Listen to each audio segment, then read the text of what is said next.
Hello friends, welcome to my YouTube channel third eye trading. दोस्तों, आज हम सीखेंगे support and resistance. What is the support and resistance? मैं आपको दो पार्ट में एक्सप्लेन करूंगा। फर्स्ट पार्ट में हम सीखेंगे basic concept of support and resistance, and second part में हम सीखेंगे different types of support and resistance and इसका यूज हम डेली ट्रेडिंग में कैसे कर सकते हैं। So friends, let's start support and resistance. Okay, so friends, जैसे आपको स्क्रीन पे दिख रहा है, यहाँ पे मैंने कुछ इमेज शेयर किए आपके साथ। लेफ्ट हैंड साइड में एक इमेज है, जिसमें हम एक एग्जांपल लेके सीखेंगे कि सपोर्ट एंड रेजिस्टेंस कहाँ पे होता है। जैसे एक स्टॉक है जिसका करंट ट्रेडिंग प्राइस चल रहा है 100 रुपीज, और उस स्टॉक में कुछ एक गुड न्यूज आ जाता है। जैसे गुड न्यूज आता है, यहाँ पे एक बाइंग मर्ज हो जाती है। बाइंग मतलब लोग यह स्टॉक को बाय करना चालू कर देते हैं 100 रुपीज पे। जैसे यहाँ पे बाइंग मर्ज आती है, ये स्टॉक चला जाता है 100 से 150। ओके, ये स्टॉक चला जाता है 150। जैसे ही ये स्टॉक 150 पे चला जाता है, जिन लोगों ने इसको 100 पे बाय किया है, ये लोग अपना यहाँ पे प्रॉफिट बुक करना चाहेंगे। वो 50 रुपीज अर्न करना चाहेंगे, और यहाँ पे फिर एक सेलिंग चालू हो जाता है। जैसे यहाँ पे एक सेलिंग चालू हो जाता है, वो स्टॉक फिर नीचे जाके 100 रुपीज पे आ जाता है। जैसे ये 100 रुपीज पे आ जाता है, जो लोग ये देखते हैं कि ये स्टॉक फिर उसके ओरिजिनल प्राइस पे आ गया है, तो फिर लोग इसको बाय करना चालू कर देते हैं, और फिर ये स्टॉक 100 रुपीज से 150 रुपीज तक चला जाता है। फिर वो 100 रुपीज आता है, फिर 150 चला जाता है, फिर 100 रुपीज आ जाता है। ओके, तो यहाँ पे बेसिक फंडा क्या है? ये जो रीजन है, ये रीजन, ये रीजन पे लोग क्या करते हैं? बाइंग प्रेफर करते हैं। जैसे ये स्टॉक 100 रुपीज पे आता है, यहाँ पे लोग बाइंग करना चालू कर देते हैं। और ऊपर का जो रीजन है, यहाँ पे लोग सेलिंग या प्रॉफिट बुकिंग चालू कर जाते हैं। मतलब जैसे ही स्टॉक 150 रुपीज पे चला जाता है, यहाँ पे सेलिंग मर्ज होके आती है। तो यहाँ पे हम क्या सीख सकते हैं? एक बेसिक फंडा, कि ये जो है रीजन, 100 रुपीज का एक रीजन, ये एक डिमांड जोन है। डिमांड जोन मतलब यहाँ पे बायर्स बैठे, जैसे ये प्राइस 100 रुपीज पे आ जाता है, यहाँ पे लोग बाइंग स्टार्ट कर देते हैं। And demand zone is nothing but the support. मतलब जैसे ही प्राइस 100 रुपीज पे आएगा, बाइंग स्टार्ट हो जाएगी और उसको प्राइस को ऊपर लेके जाएंगे। और जो ऊपर का जो रीजन है, दैट इज 150। ओके, ये 150 रीजन, ये क्या है? सप्लाई जोन है। सप्लाई जोन मतलब रेजिस्टेंस। जैसे ही प्राइस 150 पे चला जाता है, वहां पे सेलिंग मर्ज होके आती है और ये स्टॉक नीचे गिरता है। तो बेसिक फंडा क्या है? जहां पे बायर्स बैठे हैं, जो लोग नीचे के प्राइस में उसको बाय करना चाहते हैं, उसको हम बोलते हैं सपोर्ट। और जहां पे लोग सेल करते हैं एक हायर प्राइस, उसको बोलते हैं रेजिस्टेंस। मतलब हम इसको ट्राई करेंगे, तो ये है आपका रेजिस्टेंस, और ये आपका सपोर्ट। मतलब ये हो गया आपका डिमांड जोन, ये हो गया आपका सप्लाई जोन। ओके, तो यहाँ पे क्या होता है? बहुत बार स्टॉक उन सप्लाई एंड डिमांड जोन के बीच में ही ट्रेड करता रहता है। लेकिन कभी कभी क्या होता है कि बायर्स जो रहते हैं, बायर्स सेलर्स के ऊपर हेवी हो जाते हैं। जैसे ही बायर सेलर के ऊपर हेवी हो जाते हैं, वो क्या करते हैं? ये जो सप्लाई जोन है, सप्लाई जोन को ब्रेक करके प्राइस ऊपर लेके जाते हैं। ओके, जैसे ही प्राइस ऊपर लेके जाते हैं, तो यहाँ पे क्या होता है? ये जो सपोर्ट, ये जो रेजिस्टेंस था, पहले वाला रेजिस्टेंस, वो कन्वर्ट होता है सपोर्ट में। मतलब जो पहले रेजिस्टेंस की तरह काम करता था, अभी वो काम कर रहा है सपोर्ट की तरह। मतलब ये प्राइस 150 हमने अज्यूम किया था, 150 से वो प्राइस सपोज 200 तक चला गया यहाँ पे। ओके, तो जिन लोगों ने यहाँ पे 100 पे बाय किया है, 150 पे बाय किया है, वो लोग क्या करते हैं? 200 पे सेल करना चालू कर देते हैं ये पोजीशन पे। ओके, तो ये जो बनता है, ये नया सप्लाई जोन बनता है। ओके, और जैसे ही 200 पे उसको सेल करना चाहते हैं, प्राइस उसका नीचे गिर के 150 पे आ जाता है। अभी पहले 150 क्या था? 150 पहले एक रेजिस्टेंस था, सप्लाई जोन था। अभी क्या हो गया है? वो डिमांड जोन हो गया है, मतलब सपोर्ट हो गया। ओके, तो जैसे ही प्राइस 150 पे आ जाता है, यहाँ पे लोग बाइंग स्टार्ट कर देते हैं, फ्रेश बाइंग मर्ज होके आती है यहाँ पे, और ये प्राइस फिर ऊपर जाके 200 तक चली जाती है, मतलब सप्लाई जोन।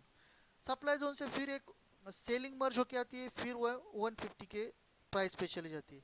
तो दोस्तों यहाँ पे आपको पता चला रहेगा कि रेजिस्टेंस मतलब क्या रहता है। रेजिस्टेंस मतलब जहाँ पे सेलर बैठे हैं, जहाँ पे लोग अपना प्रॉफिट बुक करना चाहते हैं। और सपोर्ट मतलब क्या होता है, जहाँ पे लोग बाहर बैठे हैं, जहाँ पे लोग न्यू बाइंग करना चाहते हैं, फ्रेश बाइंग मर्ज होके आती है। ओके, तो ओके, तो आपने देखा कि ये जो है ये सपोर्ट रेजिस्टेंस, पहले केस में ये सपोर्ट था, फिर ये रेजिस्टेंस था। नेक्स्ट केस में क्या होगा, वो रेजिस्टेंस सपोर्ट बन गया और एक नया रेजिस्टेंस मर्ज हो गया है। जैसे ये स्टॉक ऊपर जा रहा है, उसमें उस केस में क्या हो रहा है, सपोर्ट रेजिस्टेंस जो था पहले वो सपोर्ट बन रहा है।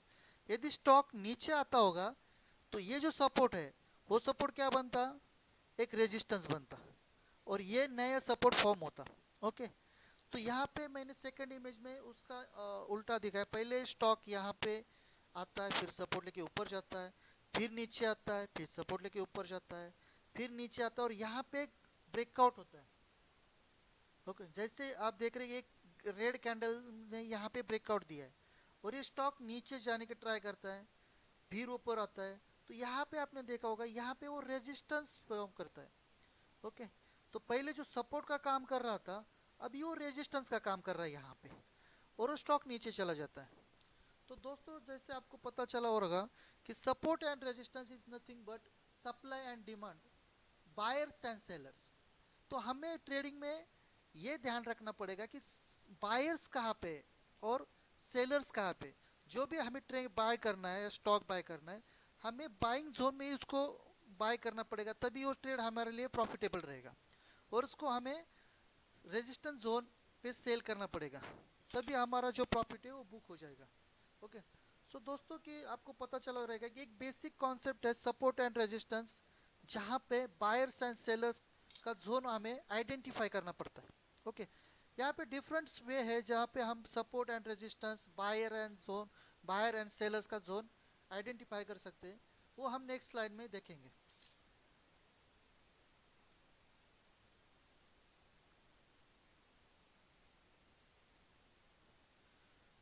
ओके, सो दोस्तों चलो बात करते हैं different types of support and resistance.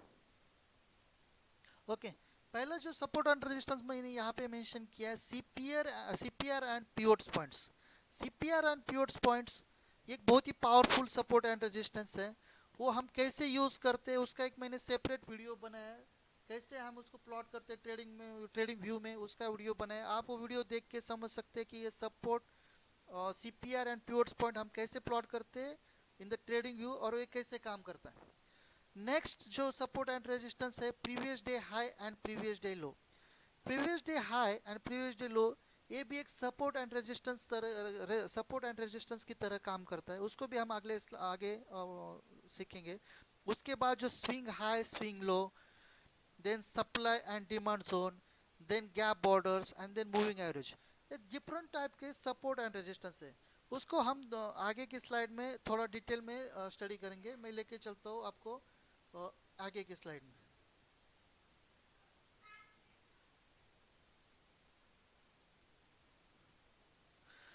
तो दोस्तों जैसे कि आप स्क्रीन पे देख रहे हैं, मैंने एक इमेज डाला है CPR and pivots point. Okay, तो ये जो देख रहे हैं ये जो है ये आपका सीपीआर है।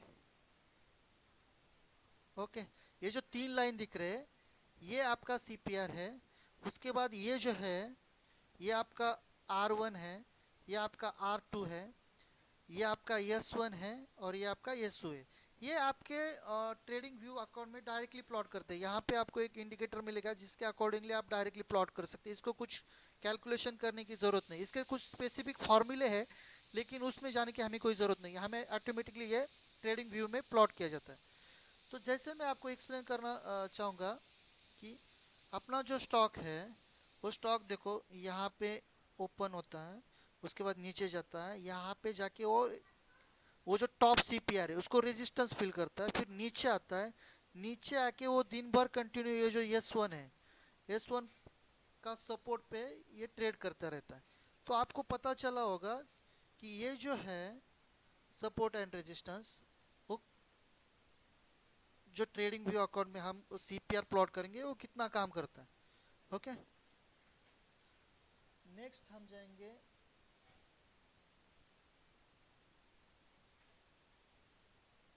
नेक्स्ट जो है previous day high and previous day लो।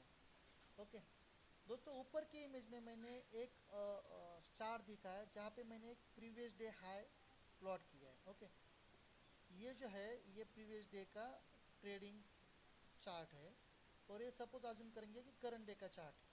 तो जैसे आप देख रहे हैं कि ये जो स्टॉक है वो प्रीवियस डे हाई पे ओपन होता है, फिर ऊपर जाता है, फिर नीचे आता है, फिर ऊपर जाता है। तो आपको यहाँ पे पता चला होगा कि ये जो है ये दो जगह पे यहाँ पे सपोर्ट ले रहा है। ओके, तो जो प्रीवियस डे हाई यहाँ पे एज अ सपोर्ट वर्क कर रहा है।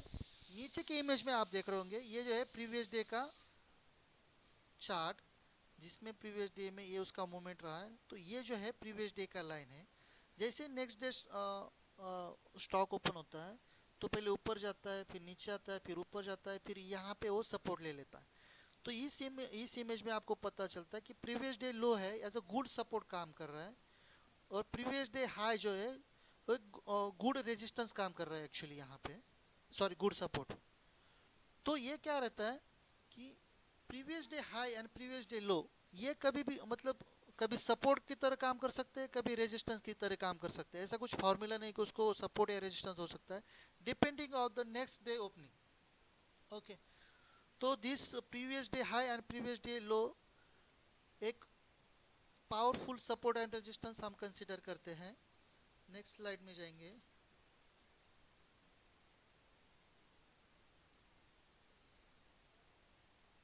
Okay, swing high and swing low. Okay, तो दोस्तों जैसे आपको स्क्रीन पे एक चार्ट दिखाई दे रहा है, मैं आपको एक्सप्लेन करता हूँ। देखो, ये स्टॉक जो है स्टॉक नीचे आता है, फिर ऊपर चला जाता है, फिर नीचे आ जाता है, तो यहाँ पे एक स्विंग फॉर्म कर देता है, फिर ऊपर चला जाता है, फिर नीचे आता है, फिर ऊपर चला जाता है, फिर नीचे आता है, फिर ऊपर चला जाता है, और फाइनली यहाँ पे ब्रेकआउट दे देता है।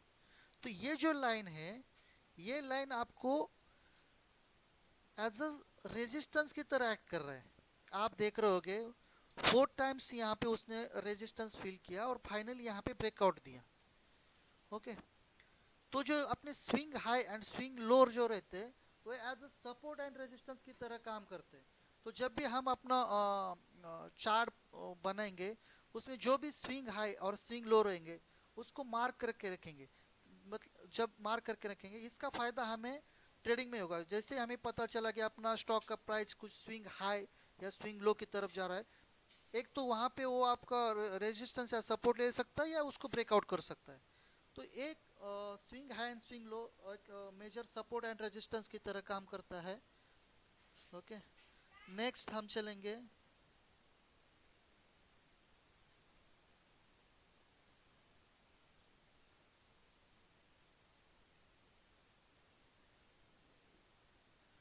Supply and demand zone. दोस्तों जैसे मैंने इनिशियली बताया, सप्लाई जो रहता है, सप्लाई मतलब सेलर्स एंड डिमांड मतलब बायर्स। ओके, तो मैं एक सिचुएशन एक्सप्लेन कर रहा हूँ। आप देख रहे हो कि स्टॉक यहाँ से जब गिरना चालू कर जाता है तो पूरे दिन भर वो नीचे गिरते आता है। मतलब ये जो जोन है एक बिग सप्लाई जोन है। ओके, यहाँ पे बहुत सारे सेलर बैठे हैं। ओके, जिस सेलर के कारण वो स्टॉक को इतना नीचे लेके आए। ओके, उसके बाद क्या होता है, उसके बाद कुछ ऊपर जाता है, फिर नीचे आता है, ऊपर जाता है, नीचे आता है, ऊपर जाता है, नीचे आता है, ऊपर जाता है, नीचे आता है, और फाइनली आपने यहाँ पे देखा रहेगा जैसे ही ये प्राइस वो जो सप्लाई जोन है वहां तक पहुंचता है, वहां से तुरंत रिवर्स होके हो जाता है। मतलब ये जो सप्लाई जोन है, यह सप्लाई जोन एक मेजर रेजिस्टेंस की तरह काम कर रहा है यहाँ पे। जैसे ही प्राइस वो सप्लाई जोन की तरफ जाता है वहां से और रिट्रेस होके नीचे आ जाता है। मतलब जो ये जो बिग क्रैश हम कंसिडर करते हैं या बिग मूव आप कंसिडर करते हैं वो एक सप्लाई एंड डिमांड जोन रहता है। मतलब वहां पे बहुत सारे बायर्स बैठे हुए हैं। मतलब ये जो जोन है वो बहुत सारे सेलिंग का जोन है, बहुत सारे सेलर्स यहाँ पे बैठे हुए हैं। सपोज अपना स्टॉक कुछ ऊपर चला जाता है, मैं एक दूसरा सिचुएशन आपको एक्सप्लेन कर देता हूँ। सपोज एक स्टॉक अपना बहुत ऊपर चला गया ऐसे, तो ये जो जोन निकल के आता है एक डिमांड जोन रहता है। यहाँ पे बहुत सारे बायर्स रहते हैं। मतलब जैसे ही प्राइस यहाँ पे आता है, यहाँ से वो एक तो रिट्रेस कर देगा, नहीं तो उसको ब्रेकआउट कर देगा। तो ये जोन पे हमें, एक तो आप जैसे ही प्राइस इस जोन में चला जाता है तो एक यहाँ पे आप एक बाइंग अपॉर्चुनिटी ढूंढ सकते हैं, और यदि ये स्टॉक ने ये प्राइस को ब्रेक कर दिया तो यहाँ पे हम एक सेलिंग अपॉर्चुनिटी ढूंढ सकते हैं। तो supply and demand zone also work as a powerful support and resistance दोस्तों। चलो नेक्स्ट स्लाइड के ऊपर चलते हैं।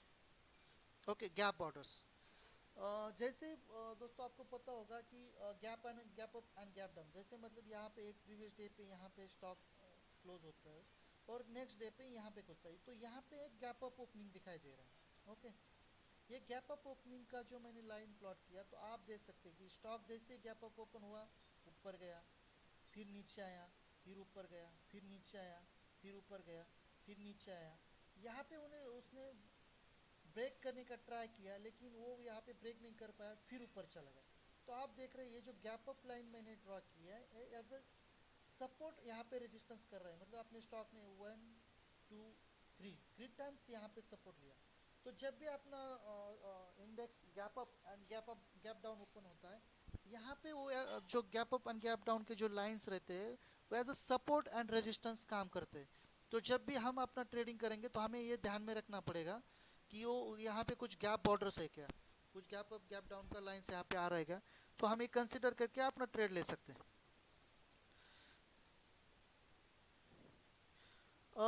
नेक्स्ट जो है दोस्तों वो है मूविंग एवरेज।